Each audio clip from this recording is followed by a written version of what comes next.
ভারত আমার কিছু ভক্ত মুসলমান আছে, তারা আমাকে মোবাইল করে বলতেছে, হুজুর আপনার ওয়াজ সেই সাটা সাটতেছে ভারত হচ্ছে, লাঠি দিয়ে পাড়া ফেলে দিয়ে খুর দিয়ে কাটে দিবেন, গোড়া না কাটা আগা কাটবেন।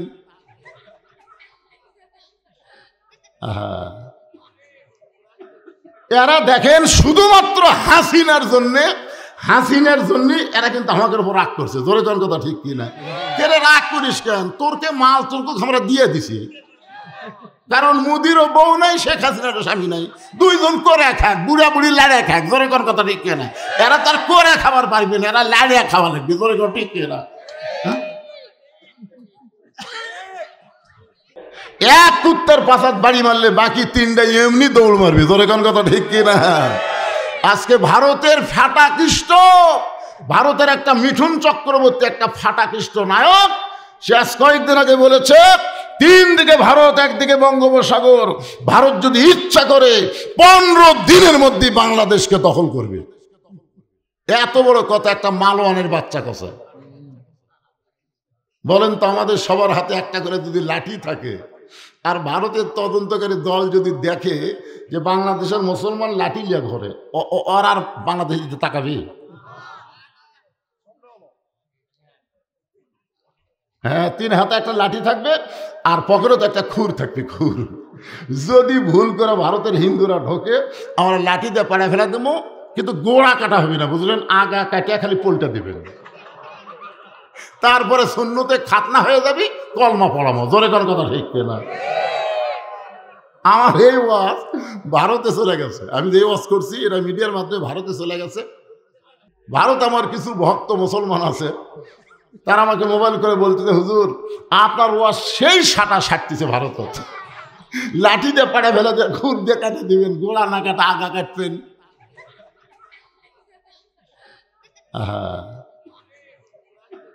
এরা দেখেন শুধুমাত্র হাসিনার জন্য এরা কিন্তু আমাদের উপর রাগ করছে। জোরে জন কথা ঠিক কিনা? কেন রাগ করিস কেন? তোরকে মাল তোরকে আমরা দিয়ে দিছি, কারণ মোদিরও বউ নাই, শেখ হাসিনারও স্বামী নাই, দুইজন করে খাক, বুড়া বুড়ি লাড়িয়া খাক। জোরে কোন কথা ঠিক কিনা? এরা তার করে খাবার পারবে না, এরা লাড়িয়া খাওয়া লাগবে। জোরে কোন ঠিক কিনা?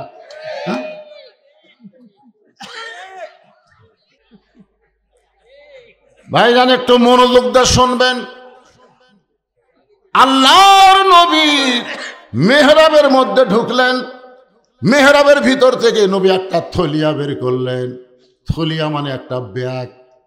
থলিয়া মানে কি? ওই ব্যাগের ভিতর থেকে আল্লাহর নবী একটা জিনিস টেনে টেনে বের করতেছেন। প্রত্যেকটা সাহাবীরা তাকায় দেখে জিনিসটার কিছুই না, জিনিসটি হলো আল্লাহর পরনের একটা জুব্বা। উসমান গনি বললেন, ইয়া রাসূলুল্লাহ, জীবনে কত জুব্বা পরে আপনি আমাদের সামনে নামাজ পড়াচ্ছেন, আজকেও আপনার পরনে একটা জুব্বা আছে, আবার আজকে এই জুব্বা দেখানোর মধ্যে জীবনের গুরুত্বপূর্ণ ওয়াজটা কি? রাসূল বললেন, সাহাবীরা রে, এই জুব্বা সাধারণ কোনো জুব্বা নয়, এই জুব্বা পরে আমি কাবার পাশে ঘুমায়েছিলাম। যেই জুব্বা আমি তোমাদের দেখাইতেছি, এই জুব্বা পরে আমি কাবার পাশে ঘুমায়েছিলাম। ফেরেশতা জিবরাইল আমাকে ঘুম থেকে চেতন করলো। নবীর কাছে যখন জিবরাইল, নবী তখন ঘুমের মধ্যে ছিলেন। জিবরাইল বলে, আল্লাহ যেই নবীকে নিয়ে আপনি আরশে যাবার কইলেন, সেই নবী যখন ঘুমের মধ্যে আছে, আমি কি করব? আল্লাহ বললেন, জিবরাইল নবীকে ঘুম থেকে চেতন করো।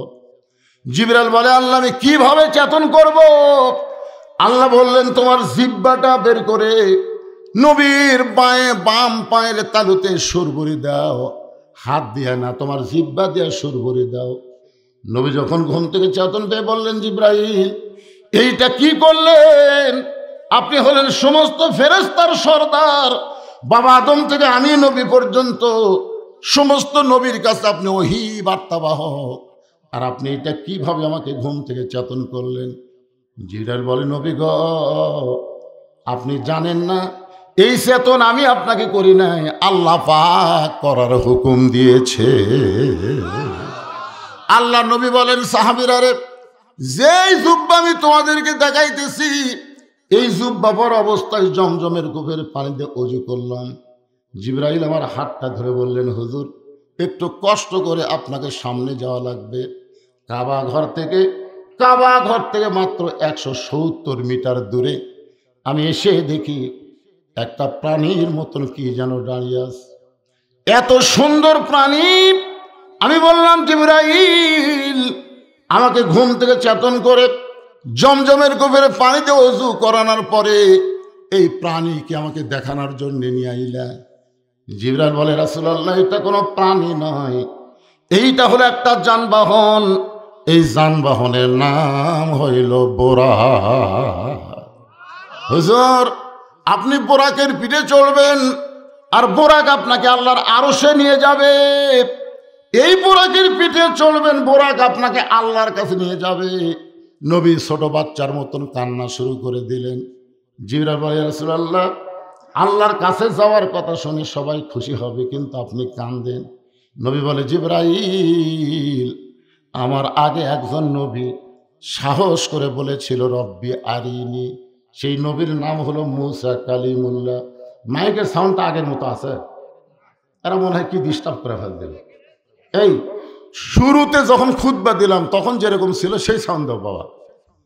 ফেরেশতা জিবরাইল বলতেছে, ইয়া রাসূলুল্লাহ, আপনি কি বলতেছেন? নবী বলতেছে, আমার উপর আল্লাহ যেই কোরআন নাজিল করেছে সেই কোরআনের মধ্যে একটা নবীর নাম হলো মুসা কালিমুল্লাহ। জোরে বলেন, নবীর নাম কি? মুসা কালিমুল্লাহ। সবসময় আল্লাহর সঙ্গে মাইক নষ্ট করলো ইচ্ছা করে। আমি যখন আসে ওয়াজ শুরু করলাম, যে যে অবস্থায় ছিল ওই অবস্থায় দাও, ইকো মিকো বাদ দাও। হ্যাঁ, এই বুড়া মানুষের ইকো লাগে নাকি রে? এখনকার ইয়ং জেনারেশনের বক্তা যারা, এরা ইকো ছাড়া ওয়াজ করে না। আমার আর ইকোর দিন আছে? ইকো টিকো কিছু লাগবে না, সাউন্ডটা যেন সবাই বুঝতে পারে।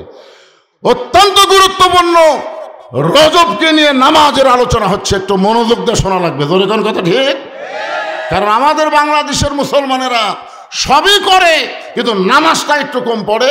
আর যারাই পড়ে মসজিদের মধ্যে বারবার খালি ঘড়ি দেখে। জোরে কোন কথা ঠিক কিনা?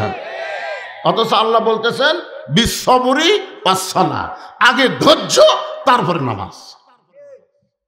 মসজিদের মধ্যে যাই ঘোড়া রোগ ধরছে, 5 মিনিট পরে আসরের নামাজ হবে, এর মধ্যে তো 10 বার ঘড়ি দেখা লাগবে কেন? খালি দেখতেছি, দেখে আবার কে ভাই আর কয় মিনিট করছে, এখনো 2 মিনিট। হাত ঘড়ি লড়তেছে না রে, হাত ঘড়ি লড়তেছে। ওই লোকটাই মসজিদ থেকে বাহির চলে চা খাচ্ছে, 1-1 ঘন্টা হয়ে যাচ্ছে, একবারও ঘড়ি দেখতেছে না। ধরে কোন কথা ঠিক কিনা? তাই সাউন্ডটা একটু ক্লিয়ার করে দাও, জনগণ একটু শুনুক বাজান। হ্যাঁ, ঠিক করে দিছা? এই দে তুমি এসার নামাজ পড়ছা? সত্যি করে কত এই নামাজের ওয়াজ হচ্ছে, ওই নামাজ পড়েনি। বিসমিল্লাহ কয় হাত দাও, বিসমিল্লাহ কয় হাত দাও। আসলে কি যে বোঝে না। আপনি যদি রোজা না করেন, হজ না করেন, যাকাত না দেন, আপনি কাফের হবেন না, আপনি গুনাহগার হবেন। কিন্তু যদি আপনি নামাজ না পড়েন, আপনি কাফের হবেন। বোঝা লাগবে না? আমরা মুসলমান হয়ে মরতে চাই, আমরা কাফের হয়ে মরতে চাই না। জোরে কোন কথা ঠিক কিনা? মরা তো লাগবেই ভাই, যতই 5 তলা 7 তলা 10 তলা বাড়ি করেন, থাকার কোনো বন্দোবস্ত নাই, মরা লাগবেই। কথা কর না, কেন মরা লাগবে না? তো কি হয়ে মরবেন? হ্যাঁ, আল্লাহ কোরআনে বলেছেন, ইয়া আইয়ুহাল্লাযীনা আমানু তাকুল্লাহা হাক্কা তুকাতিহি ওয়া লা তামুতুন্না ইল্লা ওয়া আনতুম মুসলিমুন। রাসূল বললেন, সাহাবীরা রে, এই জুব্বাপর অবস্থায় আমি বললাম, জিবরাইল, মুসা নবী আল্লাহকে দেখবার চাইছিল, আল্লাহ বলেছে লান তারানি, সম্ভব না। আমার মনের মধ্যে আল্লাহ দেখার বাসনা আছে, কিন্তু মুসা নবীর কথা মনে হলে আমি সাহস পাই না। ফেরেশতা জিবরাইল বলে, রাসূলুল্লাহ, মুসা নবী আল্লাহকে দেখতে চাইছিল, আর স্বয়ং আল্লাহ আপনাকে দেখতে চায়। এই কথা শোনার পরেও আপনার যদি সুবহানাল্লাহ করতে মুখ বন্ধ রাখেন, কি বুঝলেন? মুসা নবী কাক দেখতে চাইছিল, আর স্বয়ং আল্লাহ আপনাকে দেখবার চায়। এখন আপনারা বলেন তো, মুসা নবীর চোখের পাওয়ার কম, আল্লাহ কুটি আছে দেখবার পাচ্ছে না, এই জন্যই দেখবার আছে। কিন্তু আপনার বলেন তো আমাকে, আল্লাহর চোখের পাওয়ার কি কম? আপনি যে দরজা জানলা বন্ধ করে একলাই 10টা ভোট দিলেন, দরজা জানলা বন্ধ করে এই যে মোবাইলের আলো দেয়, বুঝলেন, মার্কা দেখা লাগবে তো, অজগো এক মার্কাত মারলে হবি তো, মোবাইলের আলো দেখালে সমানে ছিটটি চার মারতি। কেউ দেখেনি ভাই, কেউ দেখেনি ভাই। দুই কান্দে দুই ফেরেশতা বলে, আল্লাহ তাহলে আমরা দুইজন কি করতেছি, আপনি কি করতেছেন? এই যে কোনো কেউ দেখেনি, তার কান্দত কি লেখনো? কেরামান কাতিবিনা ইয়ালামুনা মা তাফআলুন, এই দুই ফেরেশতা লেখার জন্য নেই তো? তাহলে এই যে একলাই 10টা সিল দিল, তার কান্দত কি লেখনো আল্লাহ?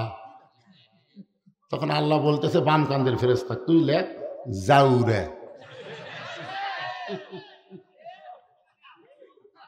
জাউরা বলেন অবৈধ, এর বাপের ঠিক নাই। যার বাপের ঠিক আছে তাই 1 ভোট দিবে, আর যার বাপের ঠিক নাই তাই 10টা দিবে। কি মনে করতেছেন? দরজা জানলা বন্ধ করে কম্বলের তলে আপনি ইউটিউব দিয়ে অশ্লীল ছবি দেখতেছেন, আর আপনি মনে করতেছেন কেউ তো দেখতেছে না, বাপ মাও ঘুমাচ্ছে, দরজা জানলা বন্ধ। কেন যুবক, তোমার দুই কান্দে দুই ফেরেশতা বলতেছে, আল্লাহ আমি আর কান্দ থাকবো না, যে মাল দেখতেছে।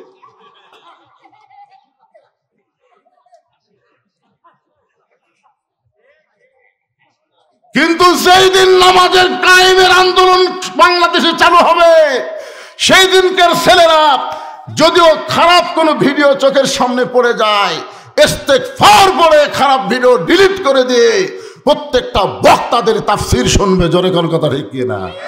কারণ হলো ইন্নাস সালাতা তানহা আনিল ফাহশাই ওয়াল মুনকার, একমাত্র নামাজই পারে মানুষকে যাবতীয় খারাপি থেকে বাঁচাই দিতে। তাই যুবকেরা বলো, নামাজের দরকার আছে না নাই?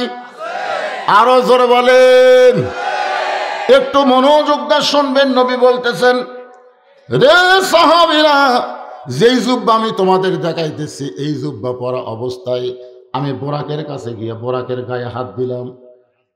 বোরাকের গায়ে হাত দেওয়ার পরে নবী ছোট বাচ্চার মতন কাঁদতেছে। জিবরাইল বলে, রাসূলুল্লাহ, এই বোরাক কি আপনার পছন্দ হয়নি? নবী বলে, জিবরাইল, যে বোরাকের পিঠে চললে বোরাক আমাকে আল্লাহর আরশে নিয়ে যাবে, এমন করে একটা বোরাক যদি আল্লাহ আমার গুনাহগার উম্মতকে পুলসিরাতের কিনারায় দিত, 30,000 বছরের পুলসিরাত তারা বিজলি আকারে পাড়ি দিত। কারণ পুলসিরাতের নিচে 7টা জাহান্নামের আগুন দাউ দাউ করে জ্বলতেছে। চুলের চাইতেও চিকন হবে, খুরের চাইতেও ধার। আমার গুনাহগার উম্মত কেমনে হবে পার? এমন করে একটা বোরাক যদি আল্লাহ দিত, বোরাকের পিঠে চড়ে আমার উম্মতেরা জান্নাতে পৌঁছে যেত।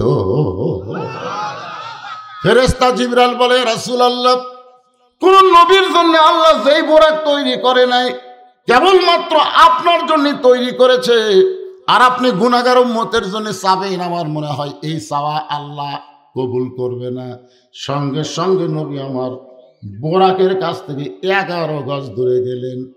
11 গজ দূরে গিয়ে বললেন, জিবরাইল, ঠেকা আমার না, ঠেকা হলো তোমার আল্লাহর। আমি আল্লাহর বাড়ি যাবার চাইনি, বরং আল্লাহ যানবাহন পাঠাছে তার বাড়িতে নিয়ে যাওয়ার জন্যে। যতক্ষণ পর্যন্ত আমার গুনাহগার উম্মতের জন্য এমন করে একটা বোরাকের বাজেট না হবে, ততক্ষণ পর্যন্ত আমি নবী বোরাকের ফিরে চড়বই না, চড়বই না, চড়বই না। 3বার যখন বললেন, আল্লাহ ডাকতে বলে, জিবরাইল, আমি বসে আছি লা ইলাহা ইল্লাল্লাহ মুহাম্মদ রাসূলের আশায়, আর মুহাম্মদ রাসূল যদি আমার যানবাহন ফেরত দেয়, আমি আল্লাহ বড় কষ্ট পাই। তাই বলে দাও রে জিবরাইল, তার প্রত্যেকটা উম্মতের জন্য এমন করে একটা বোরাক আমি পুলসিরাতের কিনারায় বাজেট করে দিলাম। লিল্লাহে তাকবীর। আল্লাহ নবী বললেন, সাহাবীরা রে, যেই জুব্বা তোমরা দেখতেছো, এই জুব্বা পরে আমি বোরাকের পিঠে চললাম। বোরাক উপর দিকে না যায় ঘোড়ার মতো দৌড়ানো শুরু করলো। আল্লাহ নবী বললেন যে এই যে বম বম করতেছে না, এই বম বমটা বন্ধ করে দাও।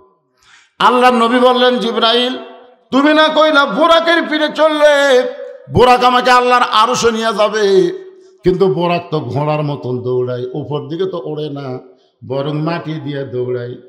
জিবরাইল বলেন নবী গো, এই দুনিয়াতে আপনাকে একটা আমল করা লাগবে, সে আমলটা করতে হবে বাইতুল মুকাদ্দাসের ভিতরে।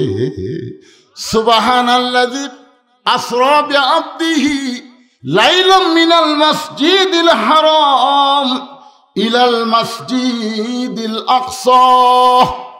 মক্কাতে কাবা ঘর হলো মসজিদে হারাম, আর ফিলিস্তিনে যেই মসজিদকে ইহুদিরা দখল করবার চায় ওই মসজিদের নাম হইল মুকাদ্দাস। এ পর্যন্ত ফিলিস্তিনের ৪২,০০০ শিশু বাচ্চাকে ইসরায়েলের ইহুদিরা হত্যা করছে। খালি নাউজুবিল্লাহ কয়ে পাঠিয়ে দিতে হবে না। আপনারা জানেন বর্তমান গোটা পৃথিবী খুঁজে ইহুদির সংখ্যা সর্বসাকুল্যে ৯২ লাখ। গোটা পৃথিবী মিলে ইহুদি এখনো ১ কোটিও হয়নি, ৯২ লাখ। আর মুসলমানের সংখ্যা হলো ২৩৫ কোটি। ২৩৫ কোটি মুসলমান যদি ইসরায়েল পেশাব করে দেয়, ওরা পেশাবত ভাসে যাবে। জোরে কথা কন না কেন? আর দেখেন ২৩৫ কোটি মুসলমানের ফিলিস্তিন মুসলমানকে ওরা পাখির মতন মারতেছে, আর আমরা খালি নাউজুবিল্লাহ কয়ে দায় পাড়িয়ে দিচ্ছি। আপনারা হয়তো বলবেন হুজুর আমাদের করার কিছু নাই। এ কথাক্ষণ করার কিছু আছে না নাই? কথাক্ষণ যখন বিএনপি কিছুই করবার পারলো না, জামাত ইসলাম কিছুই করবার পারলো না, বিএনপি আর জামাত বাংলাদেশে আছে কিনা বোঝাই যাচ্ছিল না। জয়কার কথা ঠিক কিনা? সেই সময় আমাদের ছাত্র জনতা কি করলো? বিএনপির অনেক নেতা কাছে হুজুর যতই ওয়াজ করেন ৪২-এর আগে হাসিনা নামবি না। আমাদের জামাতেরা কাছে হুজুর যা কবেন একটু গোপনে গোপনে কন, হুজুর প্রকাশ্যে জেলত যাওয়ার দরকার নেই। সুবহানাল্লাহ। ৫ তলায় উঠে ১.৫ লাখ টাকার খাট, ১২,০০০ টাকার কম্বল ওড়ে তামানে রাত ৯টার সময় দিয়ে বলতেছে আমার বাড়ি আমার ঘর, এ দেশ আমার বাপের, এ দেশ আমার। ৪২ সালের আগে হামাক নামাইকে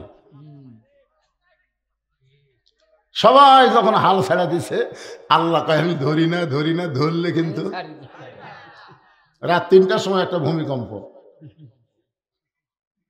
বিল্ডিং ২বার একটা কাঁপ দিছে। যাই কছে হামাক নামাইকে ওই এত ফোর্সে নামছে ভাই, কম্বলের মধ্যে লঙ্গি খুলে আছে, ওটাও পরার টাইম পায়নি।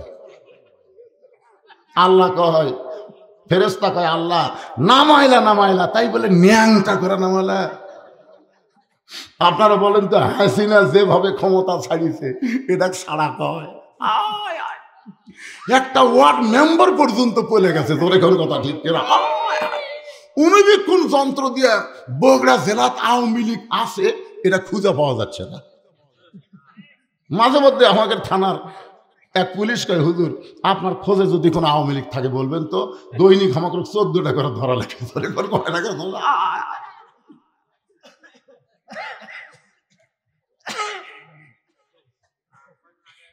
ন্যাংটা করে কে নাম আছে? কথা কর না কেন? তাহলে আমার সঙ্গে সকলে একটু বলেন, তুইজ্জু মান তাশা ওয়া তুযিল্লু মান তাশা বিয়াদিকাল খায়র ইন্নাকা আলা কুল্লি শাইইন কাদির। আল্লাহর নবী বললেন সাহাবীরা রে, যেই জুব্বা আমি তোমাদের দেখাইতেছি এই জুব্বা পরা অবস্থায় বাইতুল মুকাদ্দাসের ভিতরে আমি 2 রাকাত নামাজের ইমামতি করেছি, 2 রাকাত নামাজ পড়াইছি। আপনারা বলেন তো নামাজ পড়া আর নামাজ পড়ান এই দুটো কি এক? আলাদা না? এক মসজিদে 3 দল মানুষ ঢুকছে। কয় দল? এক দল হলো আওয়ামী লীগ, এক দল বিএনপি, এক দল জামাত। কিন্তু আল্লাহর কি কাম, হুজুর ঢোকেনি। জুম্মার দিনে হুজুরের মায়ের অসুখ না কার যেন অসুখ আছে, হুজুর আসেনি। এখন 3 দল মুসল্লি বসে থাকা চিন্তা করতে দেখে, রে হুজুর তো আলো না, আজকে জুম্মার দিনে খুতবা কে দিবি? তখন একজন বলতেছে, ভাই আপনি আওয়ামী লীগ, আপনার দল ক্ষমতাতে আছে, আপনি খুতবা দেন। আওয়ামী লীগ কয়, পাগলা, ওই মেম্বর দেখলে আর ভয় লাগে, ওর পরে খারাপ হবো। তো বলতেছে, ভাই বিএনপি আপনারা বড় দল, তাহলে আপনারা একজন খুতবা দেন। আরে পাগলা, খুব বেশি পারলে আকামত দিবার পারি, তাও কদ গামাতি সালা করে, কদ কামাত পাবো না, কদ গামাতি সালা। তাই তাহলে এখন খুতবা কে দিবি? বা এখন খুতবা কে দিবি, নামাজ কে পড়াবি? তখন আওয়ামী লীগ বলতেছে, জামাত পারবি না। এই জন্যে আগামী ইলেকশনে যারা সংসদে গেলে নামাজের আন্দোলন করবে, নামাজ কায়েমের বিরুদ্ধাপন করবে, তাদেরকেই আমাদের পাঠাতে হবে। জোরে কোন কথা ঠিক কি না? কথা বলে, কথা বলে। আল্লাহর বান্দার একটু মনোযোগ দিয়ে শুনবেন। আল্লাহ রাসূল 2 রাকাত নামাজের ইমামতি করলেন। জিবরাইল বললেন, ইয়া রাসূলুল্লাহ, আপনি তো 2 রাকাত নামাজ পড়াইলেন, কিন্তু আপনার পিছনে যারা নামাজ পড়লো আপনি কি তাদের চিনেন? নবী বললেন, জিবরাইল, আমি তো কাউরে চিনি না। ফেরেশতা জিবরাইল বললেন, 1,24,000 নবী রাসূল আপনার পিছনে আজকে ইক্তেদা করলো, আপনি হয়ে গেলেন ইমামুল আম্বিয়া, ইমামুল মুরসালিন।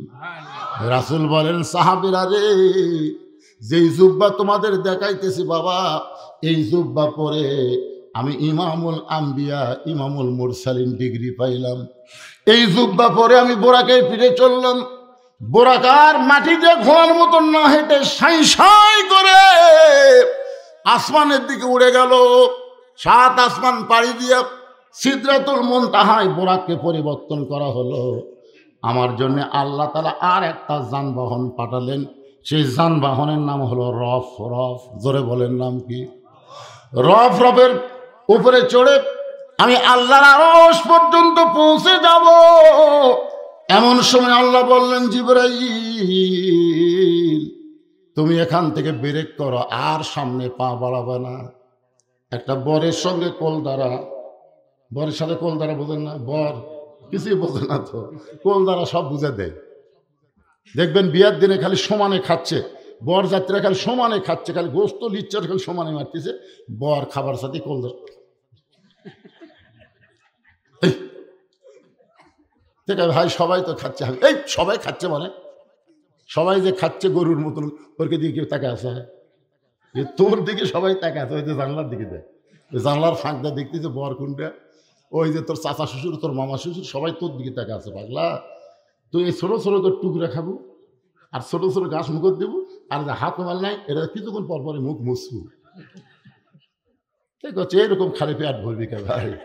কোলদারা বলতেছে, আজকে কম খা, আজকে কম খা। পাগলা, তোর তো আগামীকাল থেকে খাওয়া শুরু, আর যারা বেশি করে খাচ্ছে এদিকে আজকেই মর খাওয়া, আগামীকাল থেকে শালা কেন খাওয়া নাই। ধরে কথা ঠিক।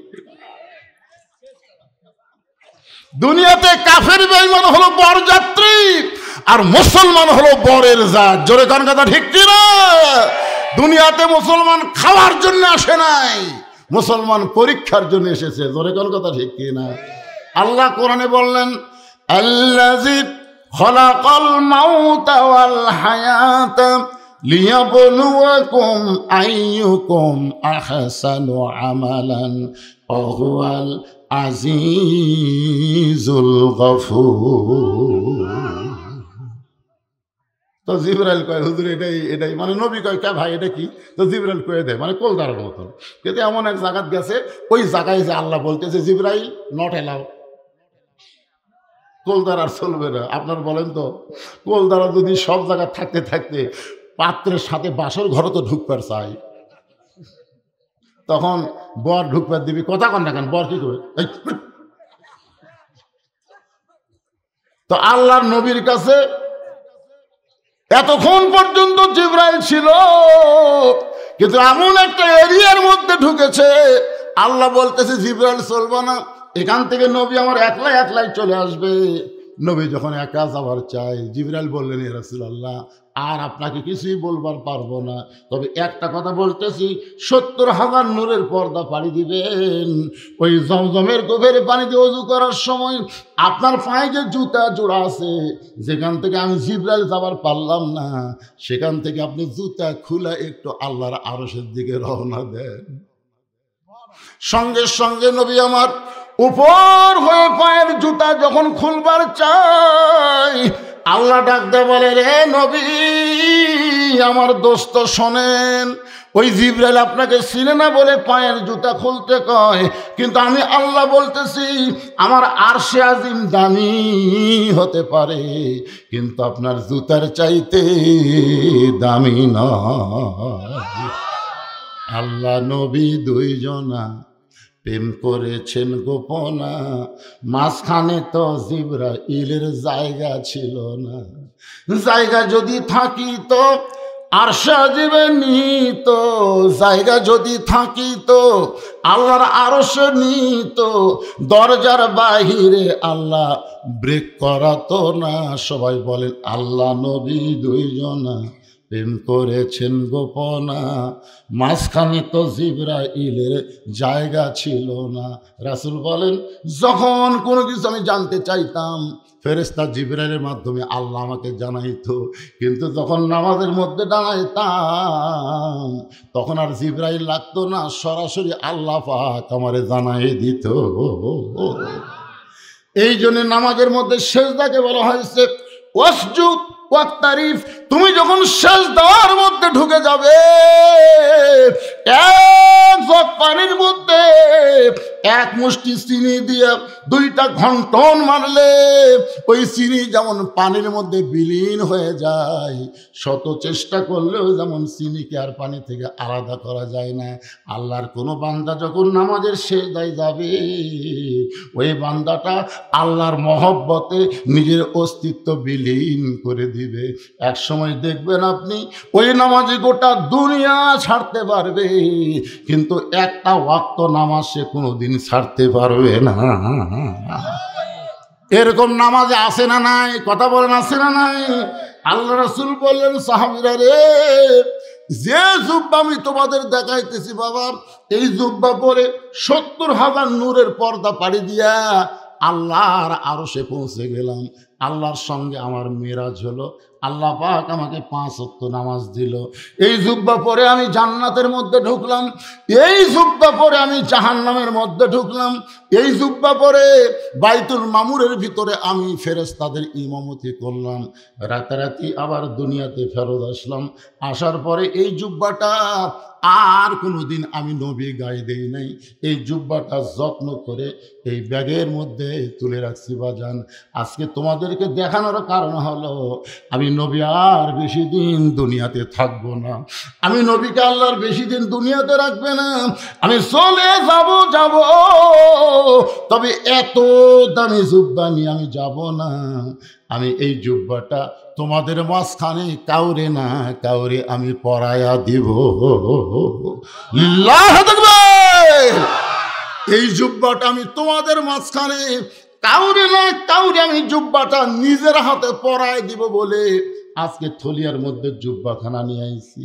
নবী কিন্তু কারো নাম বলে নাই, শুধু বলেছেন তোমাদের মধ্যে কাউরে না কাউরে জুব্বাখানা পরায় দিব। নবীর কাছে যেই সাহাবী বসে আছে তার নাম হলো আবু বকর সিদ্দিক।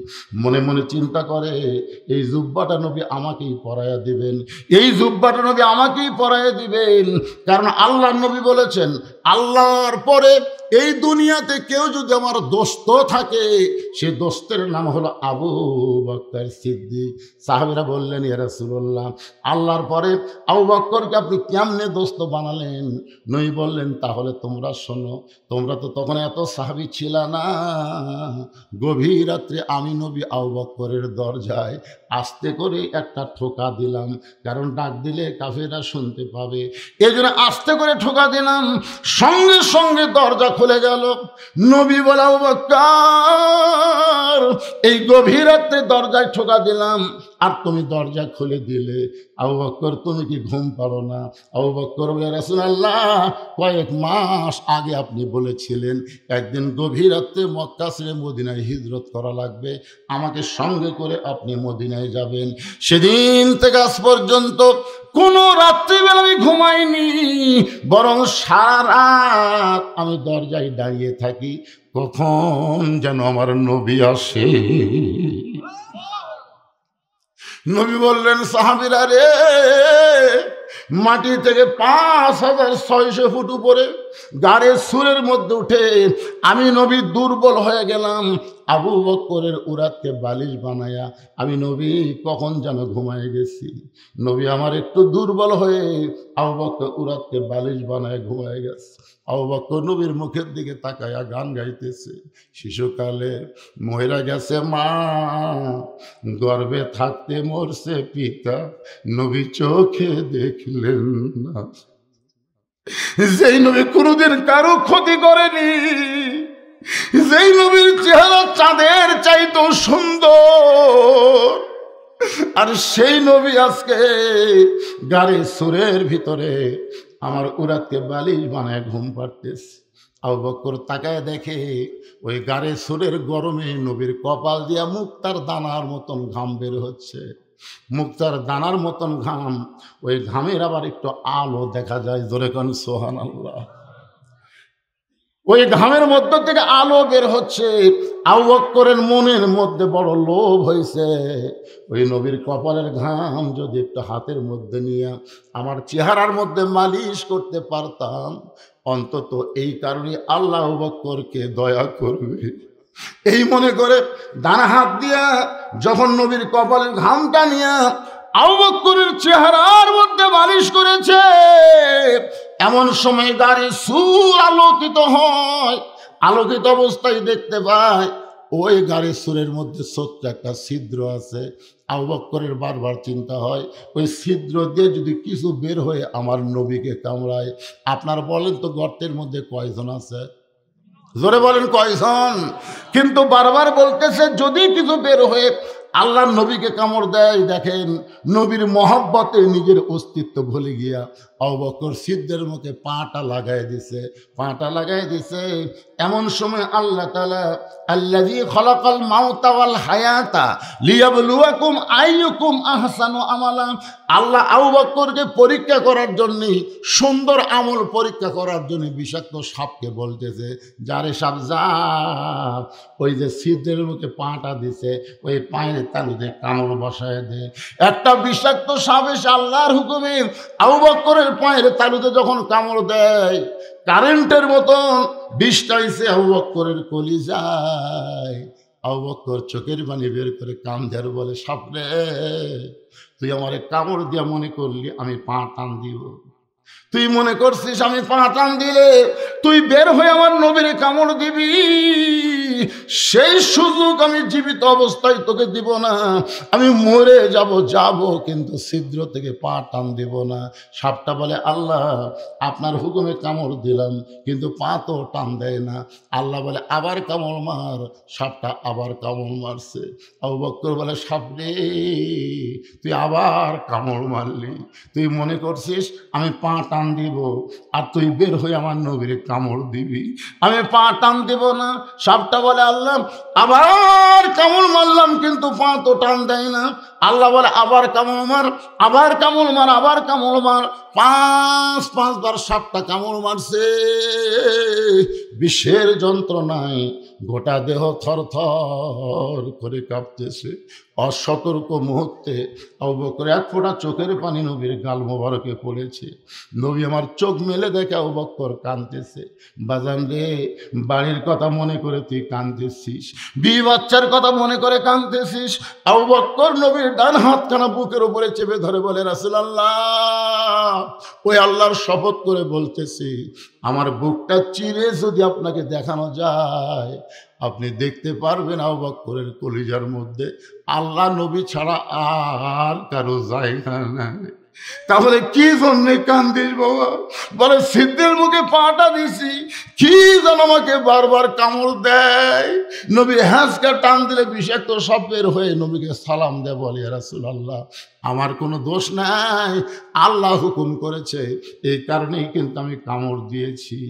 নবী বলে আল্লাহ আবু বকরকে সঙ্গে নিয়ে হিজরতের হুকুম দিলেন, আর গাড়ে সুরের মধ্যে আবু বকরের মৃত্যু চাইলেন। আপনি কেমন আল্লাহ, আমি কি তাহলে একলা একলাই মদিনায় যাব? আল্লাহ বলে নবী গো, আপনার আবু বকর গোল্ডেন A+ পাইছে, আপনার থুতু মুবারক লাগাই দেন, সাপের বিষটা পানি হয়ে যাবে। বিষটা যখন পানি হয়ে গেল, নবী আবু বকরের মাথাটা বুকের মধ্যে নিয়ে বলল বাবা তুমি সত্যি করে বলো তো, সাপটা যখন প্রথম কামড় দিল তুমি তো আমারে ঘুম থেকে ডাক দিবার পারতে, তুমি আমারে ঘুম থেকে কেন ডাক দিলে না বাবা, একটুখানি বলো। আবু বকর নবী গো, আমার জীবনের চাইতে আপনার ঘুমের দাম অনেক বেশি। আবু বকর মনে মনে ভাবতেছে এই জুব্বাটা মনে হয় নবী আমাকেই পরায় দিবে, আমাকেই পরায় দেবে। আবু বকরের পাশে একজন মাথা নিচু করে মনে মনে চিন্তা করে এই জুব্বাটা নবী আমাকেই পরায় দিবে, কারণ আল্লাহ নবী বলেছেন আমার পরে কেউ যদি নবী হতো লাউ কানা ওমর, নবুয়তের দরজা বন্ধ হয়েছে বলে উমর নবী হওয়ার পারে নাই। রাসূল বলেছেন নবী হওয়ার সব যোগ্যতা আল্লাহ উমরকে দান করেছে।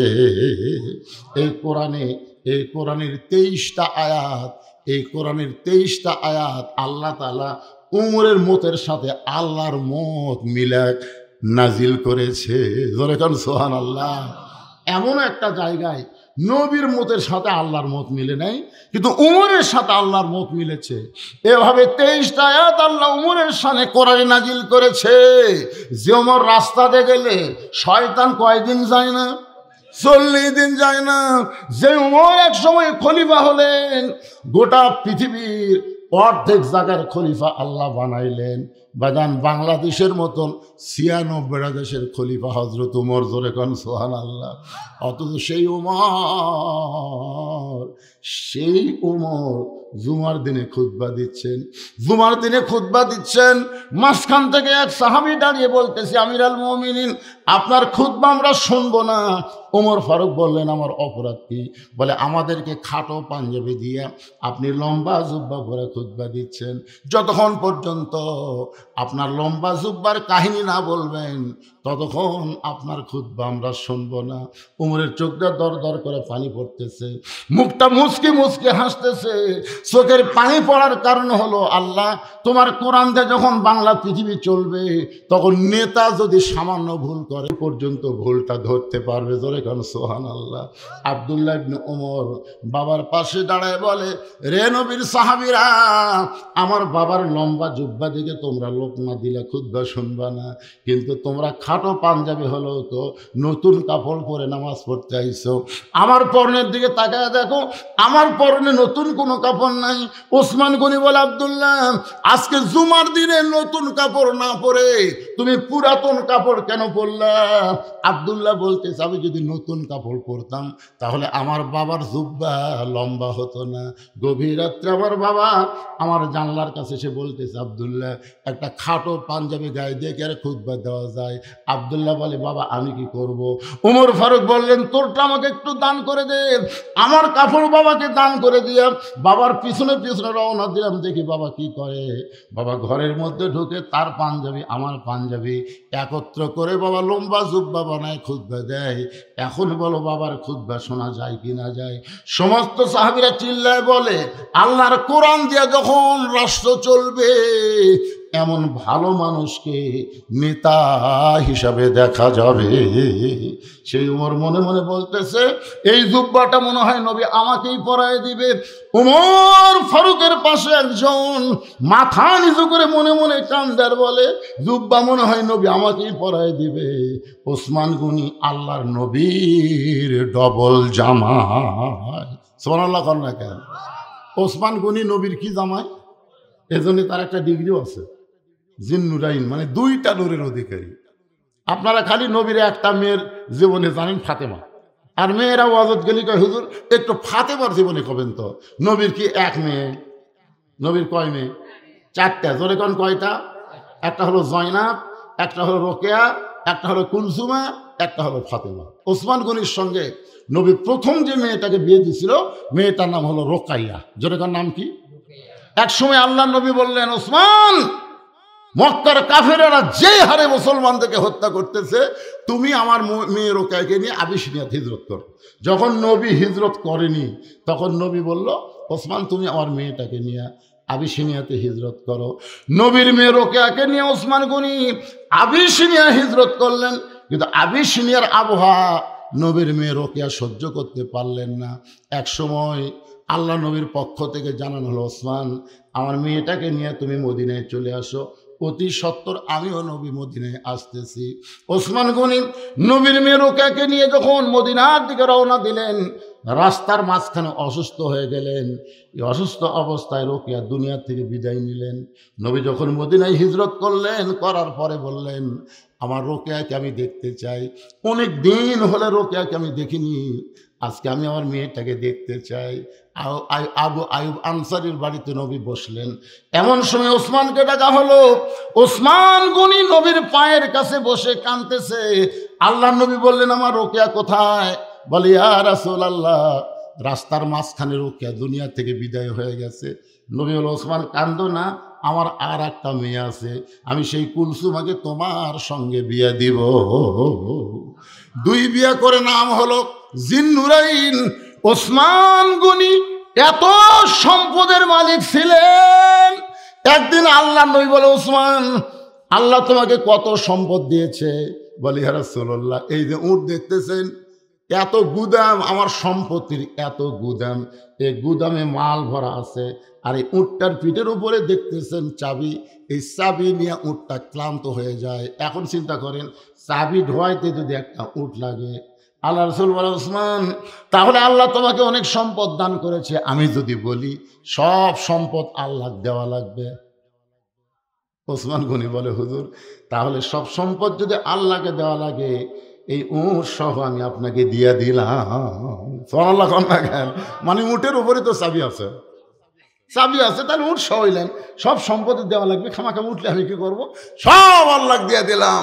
সঙ্গে সঙ্গে নবী আসমানের দিকে তাকায় থাকে, আল্লাহ, আল্লাহ, এইটা কে? সালা মাত্র একটা বার নিজের সম্পদ দিয়ে খেয়াল করেনি, তোমার দিকে খেয়াল করে সব দিল। আল্লাহ বললেন, ওসমান, সবই যদি দিয়ে দাও, তোমার থাকলো কি? ওসমান দৌড়ে এসে নবীর হাত ধরে বলতেছে,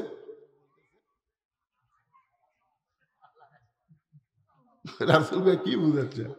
তাই উপরে আল্লাহ আছে, নিচে আপনি আছেন। এই 2 জন থাকলে আর আমার সমস্যা আছে? সুবহানাল্লাহ কন্যা জ্ঞান। আজকে যখন আপনাকে বলা হবে, বাবা এই মাদ্রাসার জন্য কিছু দেন, তখন আপনারা ওই দিকে তাকাবেন, আপনারা তাকাবেন পকেটের দিকে, না দেবো না। মসজিদের দান বাক্স মুখের সামনে দিয়ে যাচ্ছে, মসজিদের দান বাক্স, বুঝলেন, একেবারে পকেটের দিকে খেয়াল করে দেখে 500 টাকার লোট আছে, 200 টাকার লোট আছে, 100 টাকার লোট আছে পারে, কিন্তু 10 টাকা নাই। এখন চিন্তা করে, 10টা টাকা নাই, একেবারে ইনকে দান বাক্স এমন করে ঠেলা মারছে, 3 জন পার হয়ে গেছে। ওরা 3 জন বলতেছে, আল্লাহ তো গ্রহণ করুক রে। 2 কান্দের 2 ফেরেশতা বলতেছে, আল্লাহ, এর পকেটের খবর আপনি জানেন না, 500 আছে, 200 আছে, 100 আছে, খালি 10 নাই। ইসিহারে দান বাক্স ঠেলা মারলো। এর রেজাল্ট কি? আল্লাহ কই দান বাক্স ঠেলা মারেনি তো, ই জান্নাত ঠেলা মারছে।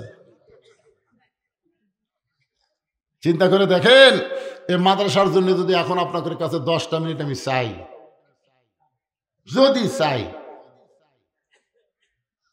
উঠবেন? উঠে যাবেন তারা? না, টাকা চালিয়ে কবি দান চাচ্ছে থাক মারে। আল্লাহ কবি তোল্লাকাল মুনাফিক, দরকারও নেই। টাকা চাইলে যাই উঠে যায়, এরা কিন্তু মুসলমান না। যারা আপনারা কি মনে করতেছেন এই মাদ্রাসার উন্নয়ন কল্পিত মাহফিল? তাহলে ও আর শুনবেন, দরকার আরো 1 ঘন্টা শুনবেন। জুব্বা নবী কাক পরায় দেয়, নিজের চোখে আমরা দেখে যাবো, জোরে কর কথা, ঠিক কিনা? কিন্তু টেকা চালি লাভ দিয়ে উঠবো, এইটা কোন শুরু? উঠে যাওয়ার নিয়তে না, এই তেজের কাছে আসার নিয়তে আপনারা আসবেন। আমি আপনাদের কাছে বেশি না, মাত্র 100টা কোরআন শরীফ এই নবীর মাদ্রাসার জন্য বিক্রি করবো। 100টা কোরআন শরীফ এই মাদ্রাসার এতিম বাচ্চাদের হাতে তুলে দেওয়া লাগবে। একটা কোরআন শরীফ মাত্র 500 টাকা দাম।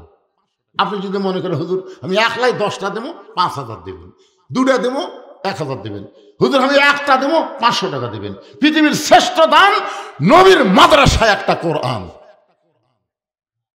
এত বড় দান আর কোথাও নাই, কোরআন শরীফ দান করা। আমি সরাসরি কোরআন শরীফ চাচ্ছি না, আপনি 500 টাকা দিবেন, একটা কোরআন দানের সওয়াব আল্লাহ আপনার বাপ মাও দিয়ে দিবে যদি মরে যায়, আর বাঁচা থাকলে আল্লাহ হায়াত দিবে, আপনাকেও কোরআন দানের সওয়াবে অংশের মধ্যে আল্লাহ ফেলে দিবে। এরা কিন্তু বাকি আদায় হবে না, এরা নগদ কোরআন শরীফ নগদ বিক্রি হবে। কোন ব্যক্তি সর্বোত্তম 500 টাকা দিয়ে আজকে আল্লাহর কোরআন শরীফ কিনবেন, এমন কোন আল্লাহর বান্দা আছে? ব্যাগলে আগে ঢুকলো কেন? ব্যাগলে কি ঢুকলো? আচ্ছা নিয়ে আসো। হ্যাঁ 100 জন, তার বেশি আমি নিব না। আল্লাহ সর্বোত্তম টেজের উপর থেকে আমার ভাইজান কোরআন শরীফ বাবদ 500 টাকা দান করেছে, আল্লাহ কবুল করেন। আর একজন কোরআন শরীফ বাবদ 500 টাকা, নাম লাগবে না, আল্লাহ সব দেখতেছে, সব দেখতেছে আল্লাহ। আল্লাহ পৃথিবীর শ্রেষ্ঠ দান নবীর হাফিজি মাদ্রাসায় একটা কোরআন বলার সঙ্গে আরো 2 ভাই 2টা কোরআন শরীফ বাবদ 500 দান করলো, আল্লাহ কবুল করেন। আর একজন কয়টা দিছে? একটা কোরআন শরীফ বাবদ 500 দিল। এ পর্যন্ত 5টা হয়ে গেল, 5টা হয়ে গেল, আর মাত্র 95টা কোরআন শরীফ লাগবে।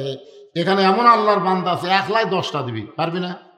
এজন্য এখন 10টা কোরআন শরীফের দাম দিবে, পারবে না? এখানে এমন অনেক বান্দা আছে ভাই। এদিকে যারা চেয়ার টিয়ার বসে আছেন, ওঠেন তো, আপনারা আসেন, চেয়ার পার্টির আসেন, সব মাটিতে বসে আছে, আপনার চেয়ার বসে আছেন, টাকা দেবেন না? আসেন চেয়ারম্যানেরা, মসজিদে যাও কতগুলো চেয়ার নিয়ে যায়। আল্লাহ আরেকজন কোরআন বাবদ 506, আরেকজন কোরআন বাবদ 507, আরেকজন কোরআন বাবদ 508। লিল্লাহি তাকবীর। 8টা হয়ে গেছে, 8টা হয়ে গেছে, আর মাত্র 92টা লাগবে। এই ছেলেরা আসো, কত টাকা দিয়ে ইন্টারনেট কেনো, নেট কেনো, এ কেনো, সে কেনো, আজকে একটা কোরআন শরীফ কেনো। তো আসো আসো আসো আসো, দৌড়ে আসো। দুনিয়ার টাকা পয়সা সব দুনিয়াতে পড়ে রবে, ফকির হয়ে মানুষকে কবরে যাওয়া লাগবে।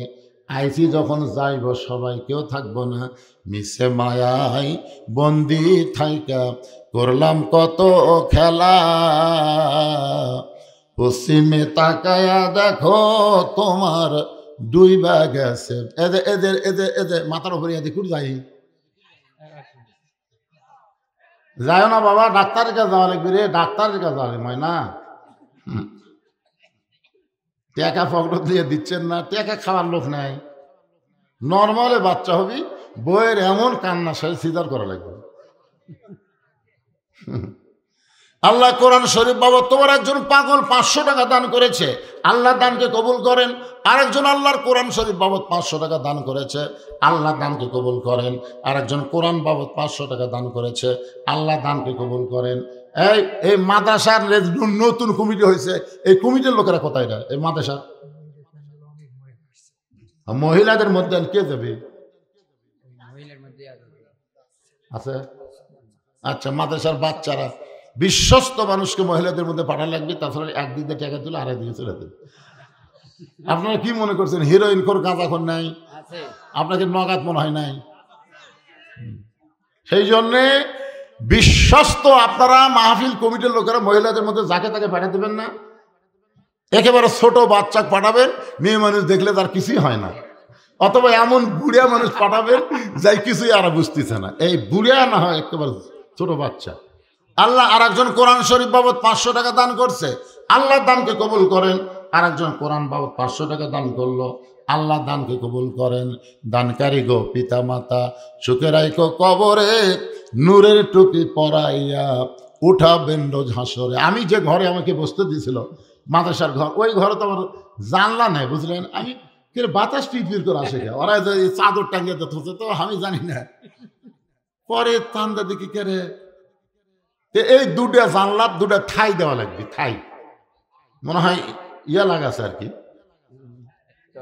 হ্যাঁ, আপনার জানলার গ্রিল লাগায়নি? গ্রিল লাগানো আছে, কাল থাই লাগা লাগবে, থাই দুটা থাই দিবেন। আল্লাহর কোন বান্দা আছে নবীর ঘরে দুটা থাই লাগাবেন? নিজের ঘরত লাগাছেন আর নবীর ঘর লাগাবেন না? দুটা থাই। আল্লাহ তোমার একজন বান্দা 100 টাকা দান করছে, 100 টাকা যেগুলো দিবেন 100 200 এগুলো দান, আর 500 টাকা হলে কোরআন। এদিকে সব কোরআন শরীফ আর এদিকে সব দান শরীফ। যে দেন আপনি 100 বারেন 200 বারেন দেন, দেন দেন, সবাই দেন ভাই, দেন দেন, আল্লাহর রাস্তায় দান করেন। থাই দুইজনের কাছে দুটো থাই চাইলাম। এমন কোন আল্লাহর বান্দা নাই যে নবীর ঘর আপনি ঠাই দিবেন, আল্লাহ আপনার বাপ মায়ের কবরকে জান্নাতের বাতাস দিয়ে দিবে। ধরে কোন আমিন। বাপ মার কবরকে জান্নাতের বাগান বানানোর জন্য একটা ঠাই দেওয়ার কোন আল্লাহর বান্দা আছে? হুজুর আপনি জানলাম তাকে ঠাই দেবো। হুজুর নবীর ঘর। মাদ্রাসা কার ঘর? কথাও কয় না রে বা। মাদ্রাসা কার ঘর? মসজিদ কার ঘর? আল্লাহর ঘর। মসজিদ মাদ্রাসা হলো নবীর ঘর। একটা ঠাই দিবেন এমন একজন আল্লাহর বান্দা আসেন। আল্লাহ তোমার একজন বান্দা 100 টাকা দান করছে, আল্লাহ দানকে কবুল করেন। আজকের মাহফিলের সভাপতি সাহেব তো আপনি, আপনি কি দিতে চাচ্ছেন? আমি আমার পিতা মাতার জন্য মারা গেছে, তো মাতা দেখে নাই আমি। আরে মা দেখে আমি 10,000 টাকা দিব। দুটা থাই দেন, দুই থাইয়ের দাম 10,000 হইল 10,000 টাকা দিতাম না, লাগে যদি 12,000 লাগে, কি হবে? দুটা থাই হয়ে যায়, কি কম? আচ্ছা ঠিক আছে, এই বাতাস খালি পিড় করে ঢুকতে পারে। ঠিক আছে। আরে আদায় হচ্ছে মাদ্রাসার জন্য। এই সময় যারা উঠে যাবি এরা মাদ্রাসার দুশ্মন। কি কি মহিনা? ওয়ালাইসালাম। কি বাবা কয় টাকা দিয়েছেন? 500। আরে ছোট মানুষ আছে কয় হুজুর হুজুর কোরআন শরীফ বাবদ 500 টাকা দান করেছে, যাও আল্লাহ তোমার দানকে কবুল করেন। আল্লাহুম্মা আমিন। আল্লাহ আর একজন 300 টাকা দান করেন, 200 টাকার 100 টাকা দুটাই দান, আল্লাহ কবুল করেন। আজকের মাহফিলের সম্মানিত সভাপতি সাহেব 2 জানলার 2টা থাই, জোরে বলেন মারহাবা। মাকে দেখে নাই, মাকে দেখে নাই, কিন্তু বাবাকে দেখছে। 2 জনে মারা গেছে, বাবা মা মারা গেছে, 2 জনে মারা গেছে। আরে বাপ মার কবরকে আল্লাহ নবীর ঘরে ঠাই দেওয়ার কারণে জান্নাত থেকে একটা জানলা বাপ মার কবরে করে দিবেন আল্লাহ। জান্নাতের বাতাস তারা কবরে পায়, কবর যেন জান্নাতের টুকরা হয়। জোরে কন আমিন। ঠাই হয়ে গেছে, ঠাই হয়ে গেছে রে। এই মাদ্রাসার সভাপতি গুটি রে, মাদ্রাসার সভাপতি গুটি, কমিটি সভাপতি, মাদ্রাসা কমিটির সভাপতি সাহেব, যে ঘরে আমরা বসছিলাম ওই ঘরে এখন পর্যন্ত প্লাস্টার হয়নি। হ্যাঁ, খালি ইটা বার হয়ে আছে, খালি চকচকা ইটা। ওই ইটাগুলো ঢাকা প্লাস্টার করা লাগবে। সভাপতি সাহেব বলতেছি, আপনি 1 দেওয়াল দিবেন না 4 দেওয়াল দিবেন প্লাস্টার? 1 দেওয়াল। ঠিক আছে মাশাআল্লাহ। এখন যে দেওয়াল জানলা আছে সে দেওয়াল তো কম লাগবে রে। যে বিশাল বিশাল জানলা আছে, জানলা বাদ দিলার দেওয়ালই নেই। তো ঠিক আছে, আজকের মাহফিলের মাদ্রাসার কমিটির সভাপতি উনি যেদিকে জানলা নেই ওই দিকে 1 দেওয়াল গোটা প্লাস্টার করে দিবে। ধরে কারণ মারহাবা। আর এক সাইড আছে বাবা, এই আর একজন আসেন মাদ্রাসার সেক্রেটারিকে। এই মাদ্রাসার সেক্রেটারি আসো, কোন দিকে আছে? এই সেক্রেটারি সাহেব আসেন। হ্যাঁ, নাম হলো রাব্বি, গোলাম রাব্বি লেখা লাগবে। গোলাম রাব্বি, খালি রাব্বি করলে হবে না, শুধু রাব্বি করে ডাক দিলে কবিরা গুনাহ হবে। রাব্বি মানে কি? আমার প্রভু। কি নাম? মেহরাব হোসেন রাব্বি, নাম ঠিক আছে। মেহরাব হোসেন রাব্বি, আসো বাবা, আসো আসো আসো, দৌড় আসো। তোমার ডাকা হচ্ছে আর তুমি এদিকে দেরি করতে। চলে আসো বাবা, চলে আসো। কোথায়? মেহরাব হোসেন রাব্বি, মাদ্রাসার কেশিয়ার কে রে? এই টাকাগুলো তার হাতে যাবি, সে কেশিয়ার কুটি। শোনেন, যুবকেরা যখন হাতে নিছে এরা আর পিছতে হবে না। বিএমপি জামাত বুড়াগুলো যখন পারলো না, যুবক দিয়েই কিন্তু হাসিনা পলালো। এখন কথা ঠিক কিনা? এই যুবকেরা প্রথম আবু সাইদ জীবন দিয়ে দেখা দিল যে বাতিলের বিরুদ্ধে প্যা করলে হবে না, জীবন দেওয়া লাগবে। তোর এখন ঠিক কিনা? এই যুবক দিয়ে এবার মাদ্রাসার কাম হবে ইনশাল্লাহ। এক হুজুর আসে সব কটা মুরগির ছায়ের মতন নিয়ে চলে গেছে। এই মাদ্রাসা ভাঙ্গে দেখা গেল, হুজুরের মনে করছেন কম কিছু হবে, দেরি করেন। কিছুদিন পরে দেখবেন হুজুরের মুখ বেকা হয়ে গেছে। হ্যাঁ, কি আছে? তুমি সেটারই তো দেওয়াল তো 4টা, 2 ঘর বসছিল, এক দেওয়াল দিছে সভাপতি, তুমি আর এক দেওয়াল খালি প্লাস্টার করে দিবে। ইনশাআল্লাহ। ওটা কিন্তু জানলা ছাড়া দেওয়াল, যে 2 জানলা জানলা না না, এই 2টা যদি হয়, ওই 2টার তো সিমেন্টই লাগবে না। ঠিক আছে, লিল্লাহু আকবার, মাশাআল্লাহ। জানলা ছাড়া 2 দেওয়াল প্লাস্টার হয়ে গেছে, এখন জানলা আলা দেওয়াল, বিশাল জানলা, কিন্তু যাই দেখেন জানলা বাদ দিলে দেওয়ালই নেই। এই কেশিয়ার সাহেব কে আছে? কেশিয়ার সাহেব আসেন। কেন যুবক সদস্যগুলা তারা কেউ এরকম ইচ্ছা করে পারে না? একটু বলো যুবকেরা, বলো বাবা বলো। মা অসুস্থতার জন্য একজন কোরআন শরীফ বাবদ 500 টাকা দান করেছে, আমরা দোয়া করে দিলাম আল্লাহ মাকে পুরোপুরি সুস্থতা দান করেন। ধরে কান আমিন। না গোটা ঘরেই প্লাস্টার করা লাগবে। আপনাদের মধ্যে কেউ আছেন যে হুজুর একটা দেওয়াল জানলাল একটা দেওয়াল প্লাস্টার করতে যা লাগে 5-7 বস্তা সিমেন্ট যা লাগে আমি দিয়ে দেব, এরকম কোন আল্লাহর বান্দা আপনাদের মধ্যে আছেন? বলেন বলেন, একটু বলেন। আদায় শুরু করলে লোক উঠে যাওয়া, এটা ভালো লক্ষণ না। কারণ ওয়াজ শোনার আমলই তো আদায়। আপনি যখন দান করবেন তখন আপনার বিশ্বাস আখিরাতের প্রতি হবে। দান না করা বলতে দুনিয়া দুনিয়া দুনিয়া দুনিয়া, আখিরাতের প্রতি কোনো বিশ্বাস নেই। মাশাআল্লাহ, একজন 200 টাকা দান করছে, আল্লাহ কবুল করে। এই ছেলেরা, এই ব্যাগলারা কোথায়? এখন ভিতরে ব্যাগ নিয়ে ঢোকো, 10 টাকা 20 টাকা যে যা পারে আল্লাহর রাস্তায় দান করবেন। ব্যাগকে ফেরত দেবেন না, কিঞ্চিত হলেও দেবেন, কিন্তু বঞ্চিত করবেন। এই পিছনের ভাইরা,